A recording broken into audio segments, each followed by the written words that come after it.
Hey guys, so welcome to my channel. It's XayLi of XayLiBarclay.com or byXayLi.com. I'm launching that blog really soon, relaunching, because I had that blog like 9 years ago. But I wanted to share a few things with you guys as I am transitioning. I'm going through so many transitions that I can't help but respect and love the process of it. It's hard sometimes, but yeah, so I'm going to share a few things that I did or am in the process of keeping up. When you just feel stuck in life in general. I'm 31. I'm lying. I just turned 32 in March, but you don't tell your age a lot. So yes, I am 32. So just so you know, so you can base, I'm very transparent. So if you can base where I am compared to where you might be or where you were or where you are gonna be, just so that this is really helpful. So for me, I made a few, first of all, I went through a lot the year before last. And so it just was so much that I needed to make a few drastic changes or even tweak a few things in my life to just really feel, like I was, progressing and doing different. And I was doing well before that, but I lost a few family members and things like that. I had a few changes in relationships with people and things like that. So, I had to, I'm still going through things, but I just wanted to share for people who might feel stuck, a few things that I did that definitely do help. So the first thing I did was I moved. I moved from New York and I moved all the way to Dallas. That was one of the biggest things that I could have done, and it's one of the best things that I could have done because I was really tired of my environment. Like the people around me, I felt like just weren't on the same path as I was or didn't think the way that I think, and I'll talk about that a little later. But I just felt like my environment was not helping me to thrive, right? So I am a blogger. I've been blogging for years, and I actually work for myself. And I didn't have anyone around me that was living that life. And it's not even only about living that life, because I can still, I have peers online who kind of are doing the same thing. But I just felt like I just needed to move. Like everyone was doing their thing and I was just doing my thing, but I felt like I was in my own world. So since I'm in my own world, let me really be in my own world and let me grow and learn myself. It takes solitude, I would say, to really understand who you are. And let me tell you, it's almost a year that I've moved to Dallas, and that has been just being alone and being your thoughts and growing by yourself and doing things that just outside of your comfort zone. That is a huge thing about getting unstuck or making progress in life. Life is so precious. And a lot of times we're so caught up in what's going on around us that we don't live, or we don't ever get to know ourselves, or we don't figure out or understand exactly what our purpose is, what our passion is. Like we just remain so focused on the buzz around us that we forget that we need to get quiet inside sometimes. And let me know down in the comments if you've ever felt like this or if this makes sense to you.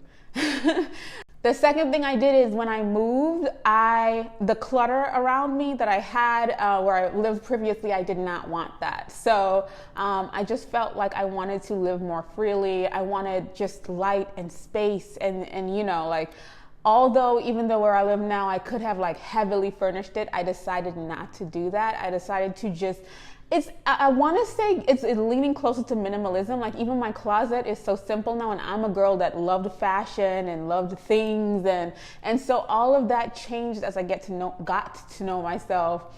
There wasn't the desire to just cover up, because sometimes we use those things to cover up the way that we feel, like let me go shopping if this and that, Fashion Nova and this and that, So it took a lot for me to really get quiet, really understand what I want, and really figure out what was in line with me being who I really want to be and what was not in line with. And clutter was not in line with it. So I'm not a minimalist, but I am on a path of simple living. If it's not functional, I don't need it, and I'm not going to buy it. So, reducing clutter for me physically helped reduce clutter for me in here. right? So things are just pretty clear. Like, you know, you'll get onto social media and you'll see someone with a beautiful studded bedroom set with a fancy mirror and things like that. And although those things are really pretty, and sometimes we end up wanting things because other people, you know, have those things and not because we really feel like it's something that we need. So, you know, think about how you can reduce clutter. If you're not moving, figure out how you can reduce clutter in your physical, and then that will manifest into your life itself. So I spoke about the people around me briefly before, but that's number 3. Like, the people around you are like, take your time within yourself and figure out who you really want to have around you. Sometimes the people that you have around you really be blocking your blessings. And I always say that I've learned now that it's not on them, it's on you. We cannot control how people act, how people behave, what people do. What we can control is our behavior and our reactions to what people do or say. So keep people around you that are on the same vibration as you are.